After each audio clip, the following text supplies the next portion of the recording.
Major events continue to shape and shake the world around us, from affordability concerns to political tensions, foreign conflicts, and unbelievable technological developments.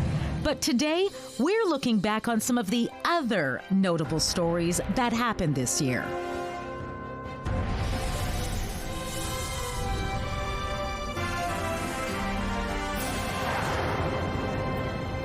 Hello, and thanks for joining us. 2025 was a year marked by disaster for Manitoba.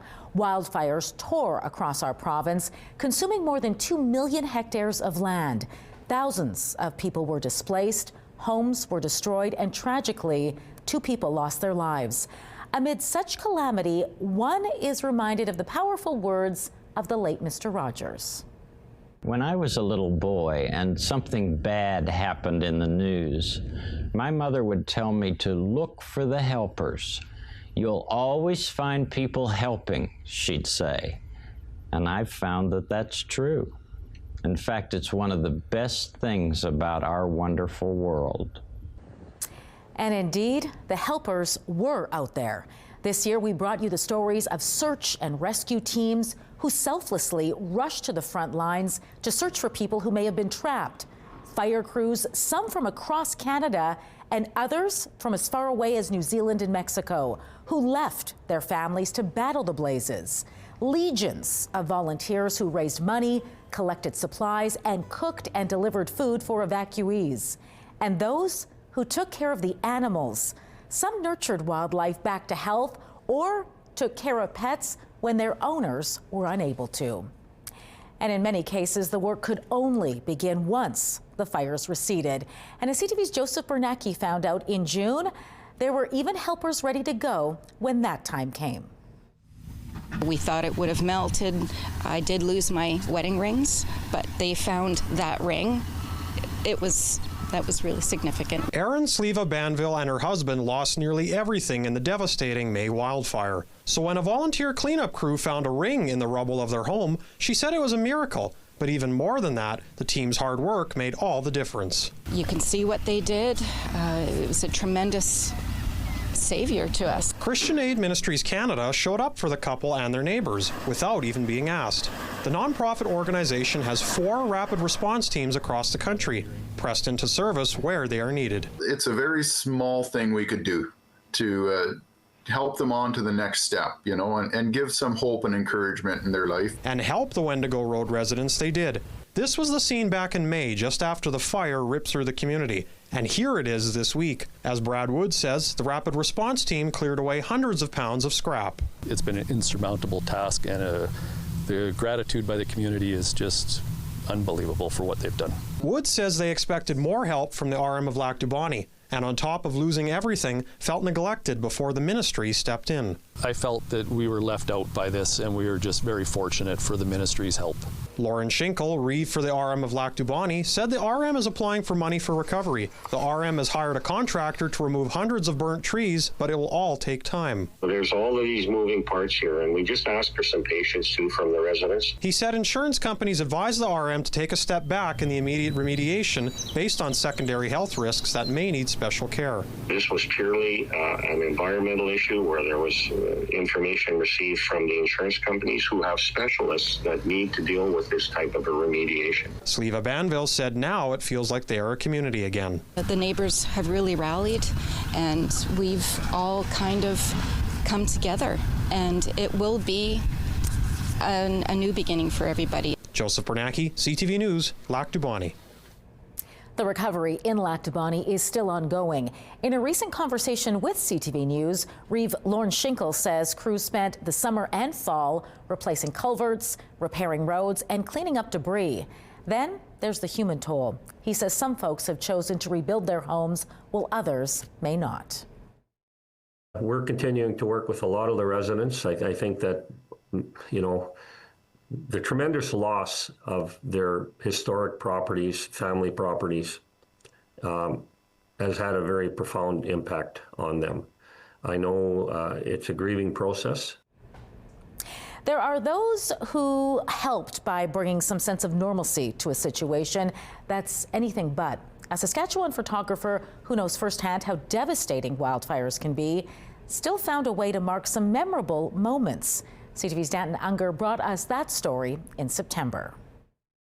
A moment of calm celebration against a backdrop of tragedy. It was my very last photo shoot of obviously the season. Photographer Brandy Bloxham captured these grad photos just outside Flin Flon in late May with a wall of smoke and flame raging in the background. It was just really ironic that these kids are uncertain about their future, and then here we are, the whole town, same thing, right? It's very surreal feeling to look at them. Spiraling so out of control.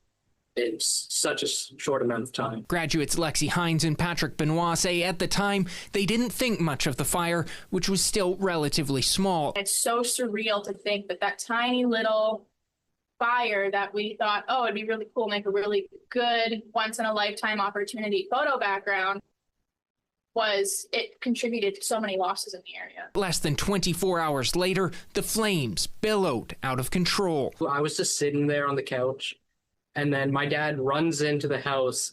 We're being evacuated, and I'm just confused, not ready for it. Thousands were forced to flee their homes for nearly a month as the blaze became the largest in the province, growing 7 times the size of Winnipeg. And for many on the Saskatchewan side of the border, including Bloxham, when they returned, all that was left was ash. I'm from Denair Beach, so I lost my home. And the whole community, over 200 homes have been taken. Which is why she says it took months for her to gather the strength to edit these photos. Yet looking at them now, as the community comes together with plans to rebuild, Bloxham says she sees something new: resilience. The hope and the beauty, it's something beautiful in it. I don't know, I can't really explain it. Danton Unger, CTV News, Winnipeg. In Winnipeg this summer, we witnessed a generational shift in how people move about the downtown. We're officially reopening Portage and Main to pedestrian traffic. For the first time since 1979, pedestrians were able to cross the city's iconic Portage and Main intersection. Ahead of the grand opening in June, CTV's Jeff Keel hit the streets to find out how people were feeling about the change. The barricades are gone, the crosswalks are painted, as Portage and Main is set to officially reopen to pedestrians for the first time in 46 years. I'm excited. I think there's a lot of curiosity right now and want to see how it's all going to play out. The project to transform the intersection began last November. CTV News created this time-lapse showing the work being done over the winter and into the spring. The Mayor and City Council voted for the opening as cost estimates predicted it would be cheaper than fixing the existing underground concourse. We have to ask ourselves a question: what decision do Winnipeggers 20 years from now need us to make today? The corner will open up Friday. These temporary roadblocks are in place until then, but CTV News observed several people walking around them and crossing the intersection, which is not yet safe to do so, as the proper traffic signals are not yet operational. I'm going to walk across here, even though I'm not supposed to. An impatient John Chabot visits Winnipeg a few times a year and says it's about time he can walk across. It's a bit of a pain to go underneath all the time or walk a couple blocks down to get over, so it just makes it a little bit easier. And many pedestrians agree Friday is long overdue. I think pedestrians will be happy with this fact because it makes their way easier. But some people have safety concerns about mixing cars and pedestrians at this busy intersection. Others question how this will impact traffic flow. I'm on the fence. We'll see how much time it takes because this is my regular commute. The opening is in lockstep with another major change. The new transit system goes into effect Sunday. Part of that includes buses no longer running on Graham Avenue. 4 blocks will be closed to vehicle traffic. A pilot project is underway to add benches, picnic tables, lighting, art, and events. Markets, community gatherings, and ping pong tournaments on Graham Avenue. Jeff Keel, CTV News, Winnipeg. Portage and Main is only one of the many changes underway in our city. And as CTV's Jeff Keel found out in July, sometimes those changes don't happen as quickly as you'd like them to. Every year, a new chunk of concrete breaks away from the curb, leading to Rolf Netzel's driveway. This part easily pops off using a shovel. I've been patching it up for the last 5.5 years, so you can see different colors of gray, patching. But the last time a portion of the curb broke away, the hole left behind was too long and too deep to fix, so the Linden Woods homeowner made this makeshift ramp out of wood to ensure he and his wife could make it up the driveway from the street. You'd puncture your tire going up a sharp incline like that. It's even worse than a regular curb. Netzel blames some of the crumbling on erosion, but he believes it's mostly the snow graders that come by every winter. So he called 311 hoping someone from the city could come take a look and possibly schedule a repair. An email came promptly saying his request will be looked into by July 4th, 2045. I went, this has to be a typo. It was no typo. In a statement to CTV News, the city confirms the timeline is accurate. The current service level agreement for non-hazardous curb damage is approximately 20 years. We just do not have the resources to more quickly repair curbs that don't pose a safety risk. That said, curbs could be repaired sooner if their street comes up for a renewal in the interim. Netzel isn't going to wait up to 2 decades to see if the city will help him with his curb or not. He does have a plan B. Hire a crew of friends. And do the whole front properly with rebar and all kinds of stuff. I mean, it's going to cost time, money, and perhaps a couple of cases of beer. Jeff Keel, CTV News, Winnipeg. Amid all the changes we're seeing across our city, there are also efforts to preserve the past. And each year, Manitoba's Historical Society releases a list of the spaces most at risk. CTV's Daniel Helmerson took a look at some of those locations and learned why some are so passionate about safeguarding our history.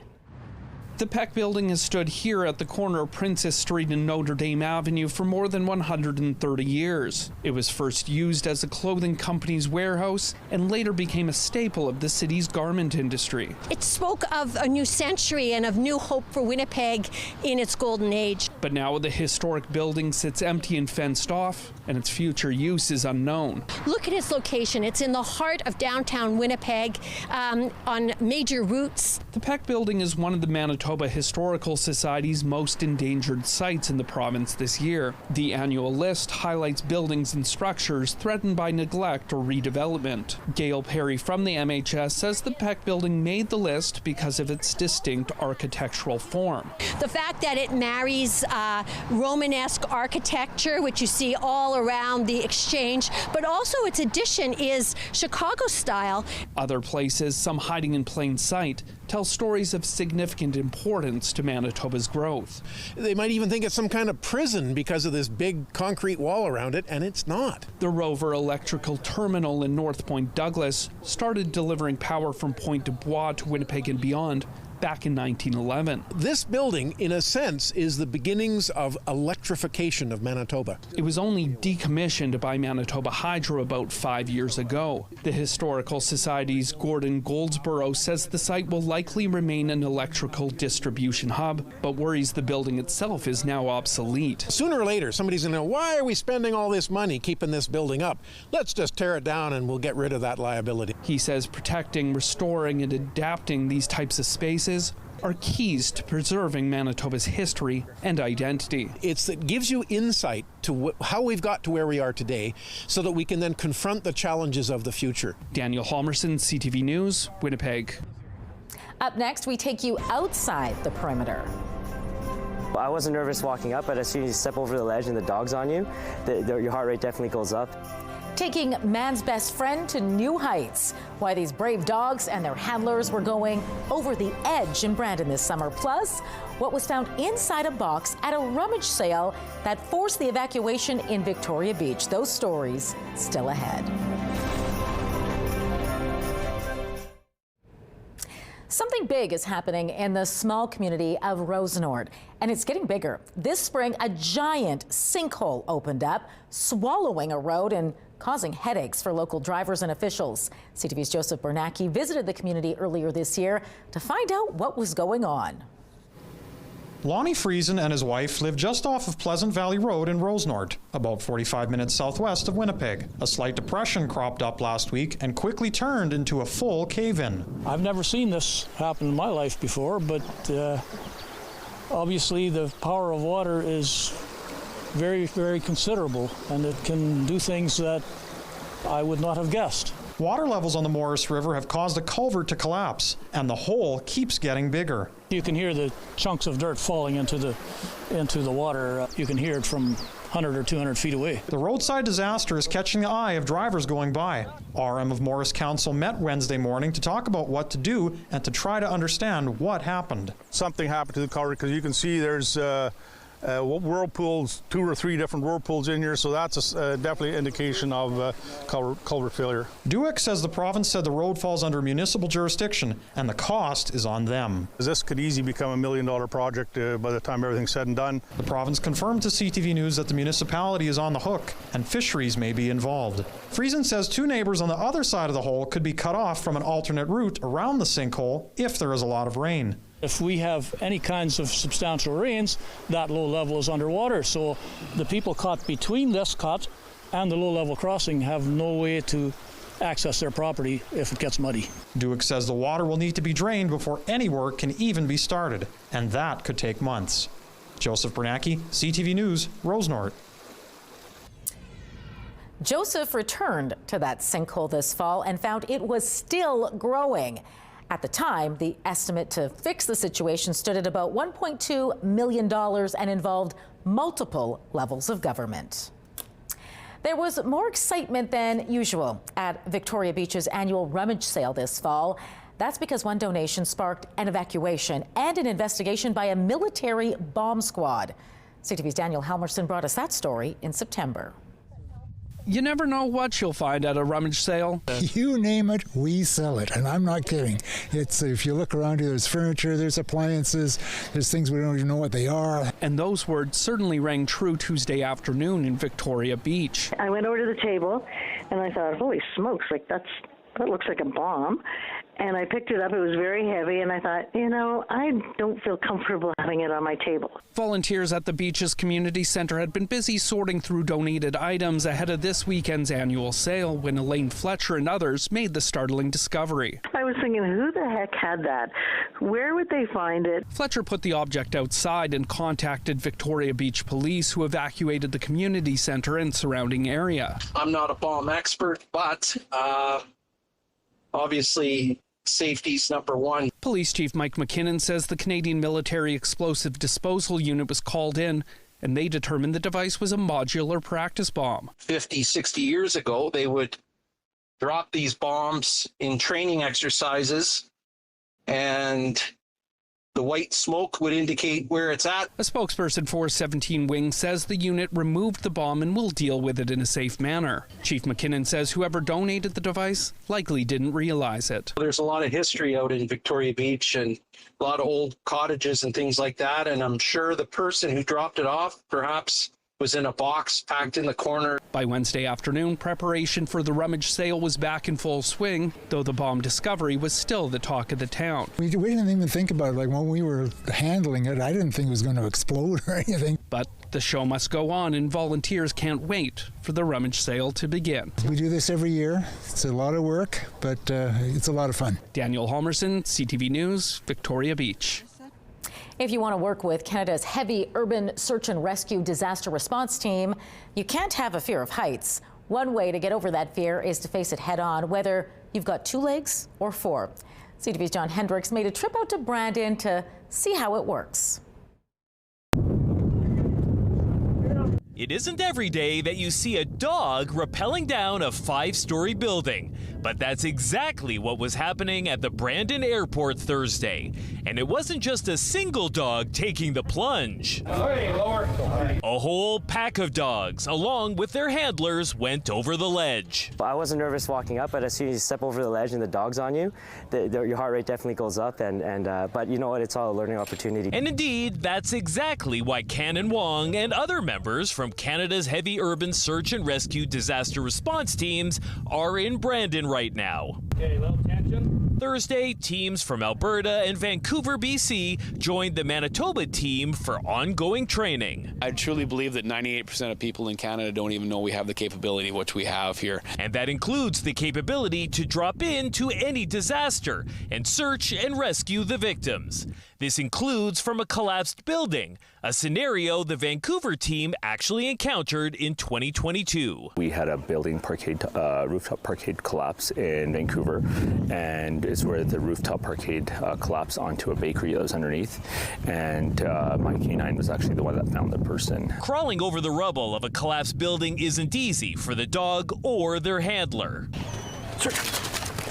That's why the teams train relentlessly and validate their skills every year. These guys work really hard and train really hard to be ready for if any kind of disaster happened and did happen, our guys are prepared to go and to assist anybody that needs it. No matter how high, they have to go to do it. John Hendricks, CTV News, Brandon. Still to come, staying connected in a disconnected world. You want to meet other people, not necessarily for romance, but to be with other people. One man's lifelong project to bring people together. Plus, how a simple act of generosity created a memory that will last a lifetime. Stay with us. Face-to-face friendships may be fading in Canada. A report earlier this year found Canadians are spending less time with friends as life becomes increasingly busy. But as CTV's Danton Unger found out, one group here in Winnipeg is looking to buck the trend. For the past 41 years, Ray Antimus has been running the Adventures for Successful Singles Group here in Winnipeg. The goal is to make sure people are enjoying themselves, intermingling with each other. It dubs itself Manitoba's most popular singles club, with up to 50 events each month. Pickleball on Sundays, cards and games, Sunday brunches, billiards, where you're interacting with people. Now, it's not a dating group, though Antimus does admit some members do end up finding love. Many people do get friendly in that respect. But the goal of the group is to help members find community and connection. You want to meet other people, not necessarily for romance, but to be with other people. Those kind of friendships may be fading. According to new data from Statistics Canada, the time Canadians are spending with friends has been dropping in the past few decades. In 1986, nearly half of Canadians saw friends on an average day, but in 2022, that dropped to just 1 in 5. Canadians between the ages of 25 and 64 saw the sharpest decline.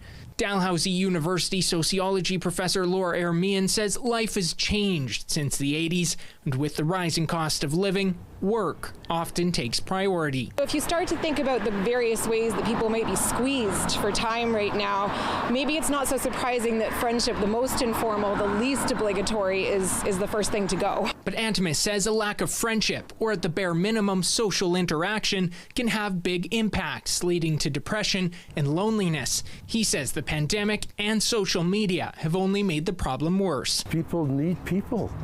And I mean, not against the apps and social media, but the thing is, people really do need people. That's why he hopes his group can put the emphasis back on friendships face to face. So if they're making friends, that's the big thing. Danton Unger, CTV News, Winnipeg.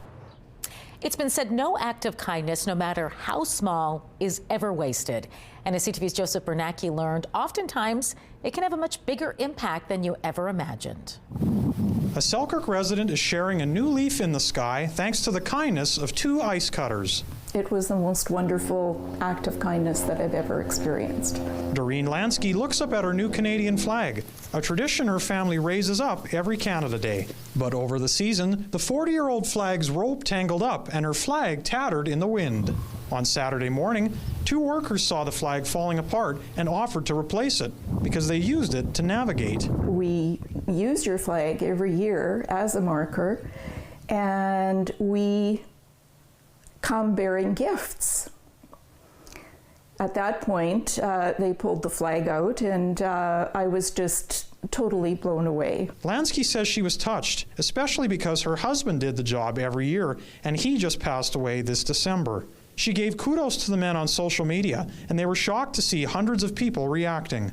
she had quite a moment, actually, let's call it that, and to the point where we're both looking at each other and saying, we each had lumps in our throats. I just think that with all the uncertainty that is going on in the world today, we definitely need more people like this. Ben and I have been in contact back and forth, and hitting over 1,000, it's that's great. I mean, I got goosebumps as I speak here. For all three, the simple act inspired Canadian pride. Joseph Bernacki, CTV News, Winnipeg. Everybody has that one teacher who made a big impact in their life. For many children and families in Transcona, that person is Teacher Wendy, the Transcona-based nursery school teacher who retired earlier this year after 44 years. CTV's Daniel Halmerson has more on Teacher Wendy's legacy in the community. Hey. Group hug. Everybody. Most days here at Children's Choice Nursery School end with a big hug. So nice. Makes you feel good? Yeah. Makes you feel safe? Yeah. And since the Transcona School opened in 1981, Wendy Frejuk, better known as Teacher Wendy, has been at the center of those embraces. I'm going to miss the hugs, but that's one of the great things of this job, I think. For 44 years, Frejuk has taught children the basics like colors, numbers, and A, B, C, D, F, G, H, I, J, K, L, M, N, O, P. Best part is being with the kids, just really enjoying the time with them and talking to them. They're very interesting little people. She's also helped kids prepare for the years ahead. She made it so easier when it was so hard. You have to be confident and you have to be brave because it's a busy world and it's a big step to go to kindergarten. When the school year ends next month, so too will this chapter in Frejuk's life. She's retiring, leaving behind a remarkable legacy. I was one of Wendy's first. Came here at this nursery school, and then Gage is one of her last. So it's kind of special. We have pictures of us in the class, and now pictures of my kids here, and yeah, it's really nice. Frejuk says there are hundreds of Transcona families with similar stories. It's very special that they bring their kids here. I think it's very special. And I always said, jokingly, that if anybody came in and said, you taught my grandma, I'd be done. And we're almost close to that. She says her upcoming retirement is bittersweet, but hopes she's made an impact on every child who's walked into her classroom. A lot of them might not remember being here, but I think they'll remember a few key things that will help them in life. Have a good day. We'll see ya. Daniel Halmerson, CTV News, Winnipeg. Up next, a little slice of Manitoba life. That's one of the reasons I don't want to sell them, is because I like to look at them. He's picking up his paintbrush again and showing how it's never too late to do something you love. Plus, it's one of the fastest growing sports in the country, and Manitobans are having a good swinging time with it. Those stories still ahead. As the old saying goes, it's never too late. And a Winnipeg artist is living proof of that. He has extraordinary talent as a painter, but life happened and decades passed by without him ever picking up a brush. Now, as CTV's John Hendrick shows you, the senior has his brushes back and is making up for lost time. Chris Greaves has something cooking in his kitchen, but it has nothing to do with food. It's a painting he's working on. I'm thinking about not letting the paints intermix too much. When complete, this watercolor will be added to the growing collection of stunning artwork he's completed lately. I've already run out of room. I got more pictures than I got space for them. And what makes that all the more remarkable is the speed in which he's made these paintings. The vast majority painted in the last year, even though the 80-year-old says he showed promise as an artist back in elementary school. I got the art prize. My name's on the board. still there, even though it's been, 70 years. But when he grew up and had a family to raise, art took a back seat, sometimes going decades between paintings, although he had other creative outlets. Greaves has built about 60 ukuleles over the years, and he spent free time building model airplanes, furniture, and even boats. and perhaps his painting would have never flown back into the forefront of his life had it not been for Tai Chi. My wife goes to Tai Chi every Tuesday, and she noticed that they have, on the same day, they have a watercolor class. And she mentioned it to me, and so I signed up. They're called the Silver Brushes, and each week, Greaves works on new watercolors in class and back at home in his kitchen. And after years of keeping his paint dry, his artistic output is exploding. I really get a kick out of it. You know, I got them on the wall, and that's one of the reasons I don't want to sell them, is because I like to look at them. John Hendricks, CTV News, Winnipeg. Kitchen, chicken wing, and ace. Would you be able to guess what sport these moves belong to? The National Pickleball Championship was held in Manitoba for the first time this year, and CTV's Harrison Shin was there. Here at Taylor Tennis Center in River Heights, hundreds of picklers are playing their game on 32 indoor courts. We have 710 participants this year in many age categories and skill categories. Canada has hosted 5 national championships, but this is a first for Manitoba, and more players are coming out every year. Pickleball Manitoba 3 years ago had 400 members. We now have over 2,500. Pickleball Canada has exceeded over 80,000 members at this point in time. So every year we're growing by, I would say, 25% easily. It's growing very fast in North America. Kim Ezer-Simpson is with Pickleball Manitoba. She says everyone can play the game. I actually started playing pickleball a few years ago because my father played. He's now 80, and he got me into the game. And that's the beauty of pickleball.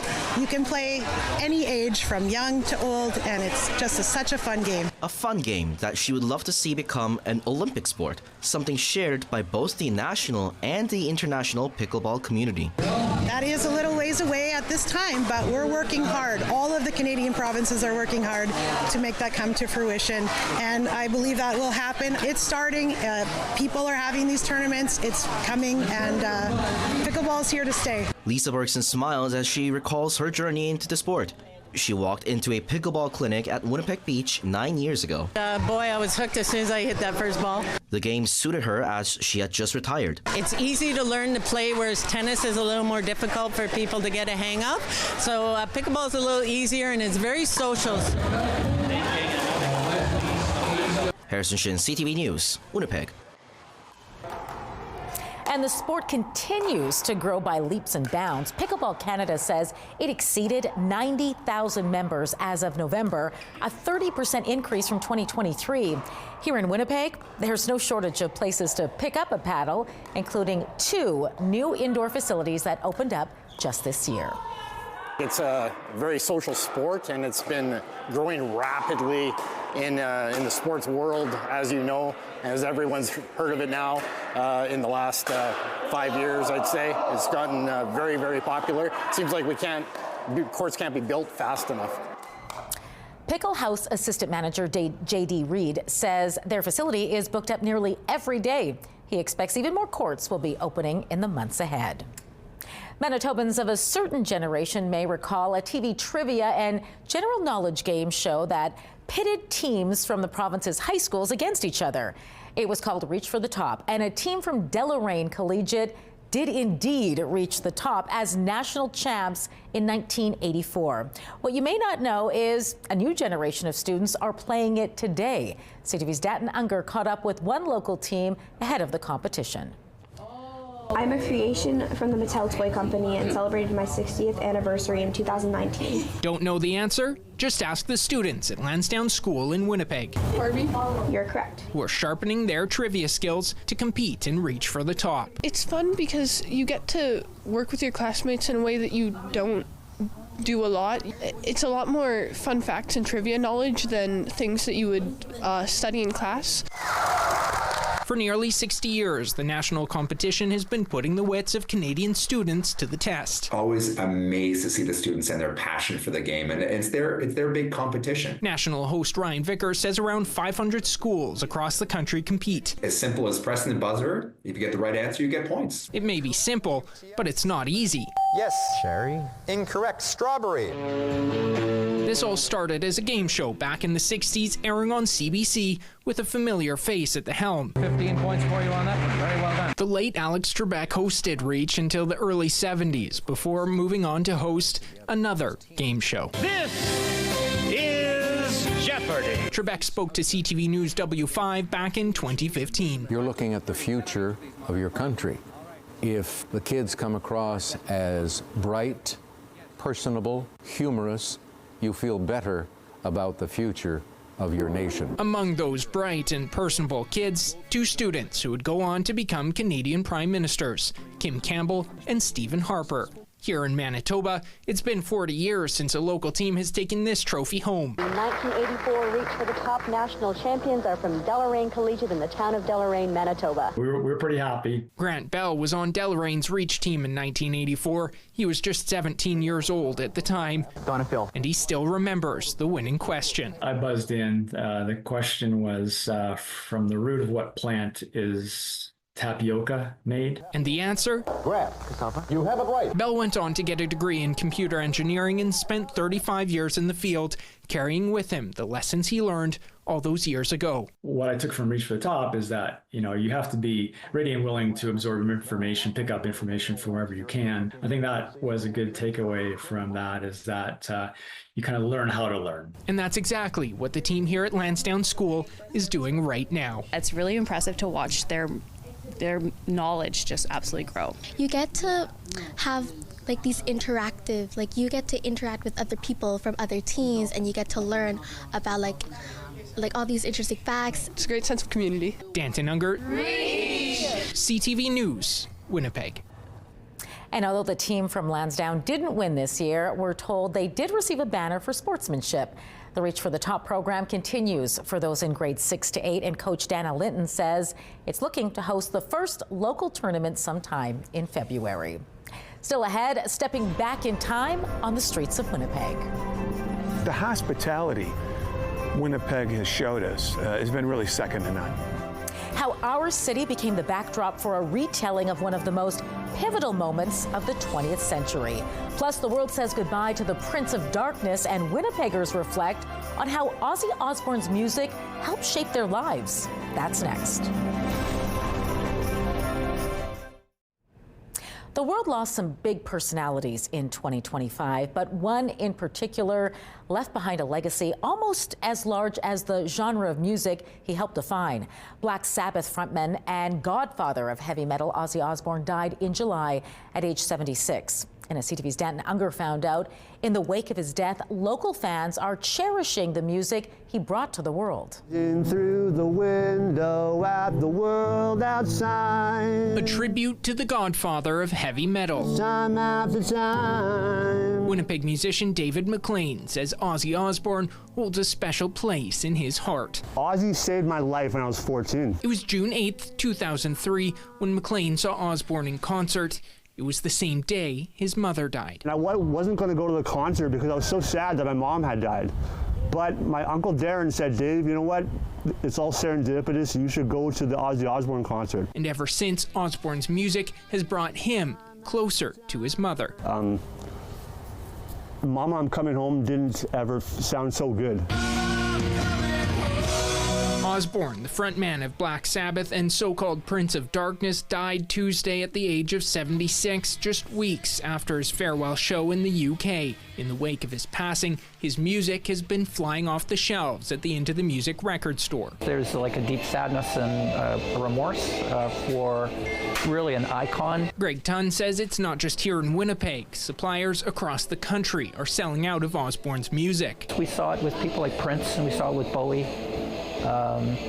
That there was, or Michael Jackson as well, that there was a kind of frenzy or craziness in the first few months. He says throughout the day, customers have been coming in and sharing stories and memories of a legend whose crazy train life and legacy has impacted generations. I think that this cuts deep for a lot of people, and it's created some really interesting and touching responses. I'm just a dreamer. It's a legacy McLean says he will keep on carrying forward. Thanks for the music, Ozzy. Danton Unger, CTV News, Winnipeg. It was another busy summer for film productions in Manitoba, and adding to that excitement was November 1963, the story of President John F. Kennedy's assassination through the eyes of the mob. The crime thriller covers the 48 hours in the lead up and fallout of that event that changed the course of history. And in July, CTV's Joseph Bernacki got a behind-the-scenes look on set. All right, here we go, everybody. Background action! It's all business on the set of a future crime thriller. What we're doing here today is this is right after the assassination of Kennedy. Oswald, I don't want to give too much away, but I think he knows at this point he's being set up. Nicholas Ozzy is the screenwriter and producer for the upcoming film November 1963. It's a retelling of the assassination of President John F. Kennedy through the eyes of brothers Joseph, or Pepe, and Sam Giancana. They ran the Chicago outfit at the time. For Ozzy, it's as much a family story as a historical account. They were my uncles, and Pepe gave me this story, and this is really the introspective point of view of what went on, the underbelly that actually pulled this off. The movie stars John Travolta and Mandy Patinkin, among others. Ozzy said the film is inspired by conversations he had with his uncle Pepe in the 90s. Pepe actually was with Sam during those days. He was a fly on the wall. So this basically is his perspective of what he saw and heard. Initially, Ozzy wanted to shoot the movie in the Chicago suburbs. A conversation with his producing partner brought him to Winnipeg for the first time. He was soon convinced the city would be a great fit to film. You have to come up here. There's a city up here, Winnipeg. It doubles for Chicago sometimes, and I think there's some wonderful locations that we can shoot Dallas. The hospitality Winnipeg has showed us has been really second to none. Kennedy was killed 62 years ago, but Ozzy said the history is still top of mind. He said the recently released CIA documents will spark interest in his film. People are still fascinated because they know something doesn't seem right. Right now it's very topical because the people that I wrote about are now appearing in all of it. Ozzy said the entire film crew has been extremely grateful for Winnipeg hosting as they continue production. They have a targeted release date sometime in 2026. Joseph Bernacki, CTV News, Winnipeg. From the screen to the stage, a Manitoba musician isn't playing the blues after all. Her banjo was stolen this fall, and she feared she would never see it again. But as CTV's John Hendrick shows you in September, thanks to some luck and fast action by police in a pawn shop, the prized instrument was recovered. Has written a lot of songs based on real-life experiences, like that time in 1967 when she met Gordon Lightfoot on a flight. And when we were waiting for our luggage to come, he came over and he said, "Oh, I like your boots," and at least I think he said boots. Now she's got a lot of material for a brand new song. This one all about how her beloved, one-of-a-kind banjo was stolen in Winnipeg. I thought, that's it. Like, for me, it's gone, and I'll never get another banjo like that again in my life. This story, like so many songs, has a beginning. Wednesday evening, Debbie had come from a performance and later parked here on Princess Street to go for dinner, leaving her banjo in the trunk. When she returned, she immediately saw someone had broken into her car. I thought, oh gosh, I don't dare look in the trunk. And I opened up the trunk and I think my heart stopped. The one-of-a-kind banjo she'd had for about 20 years was gone. She went to a police station to file a report and told two officers sitting in their cruiser about the theft. Initially, she didn't have much cause for hope. He said, I hate to tell you this, but you're probably not going to get your banjo back. But the officers put a be on the lookout on their system, and within 5 minutes, just as she was getting back into her vehicle, the officer came over and had a surprise for her. He said, "You're not going to believe this, but I have your banjo." One of their units had heard from a local pawn shop owner about a suspicious attempted transaction. It was her banjo. I think my heart was just almost stopping. I just couldn't believe they found it. The next day, she had it back in her hands once again, and it wasn't damaged at all, meaning this song will have a happy ending. John Hendricks, CTV News, Winnipeg. To come from the Red River Jig at Festival to hosting the Grey Cup and everything in between, we look back at a year's worth of excitement that made our city shine just a little brighter.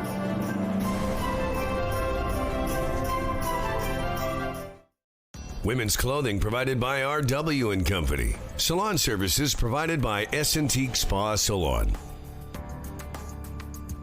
Welcome back. Our city stands proud at the center of the country where art, industry, sport, entertainment, and ideas meet. We leave you with a glimpse of the cultural tapestry that makes our city a place thousands call home. From all of us here at CTV, have a safe and happy holiday.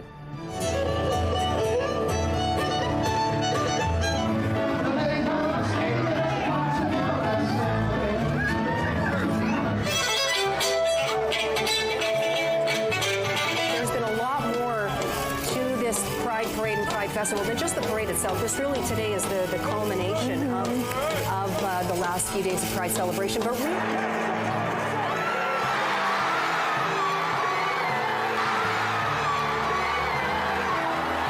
This is Winnipeg!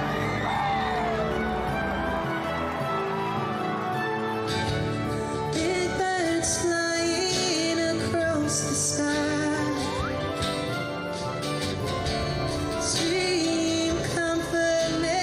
I often hear about people feeling like they're coming home when they come to the festival. They know this world. They know how it feels. They feel well taken care of.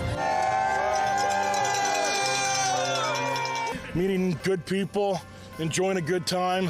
Yeah, everybody's here just to enjoy good CFL football.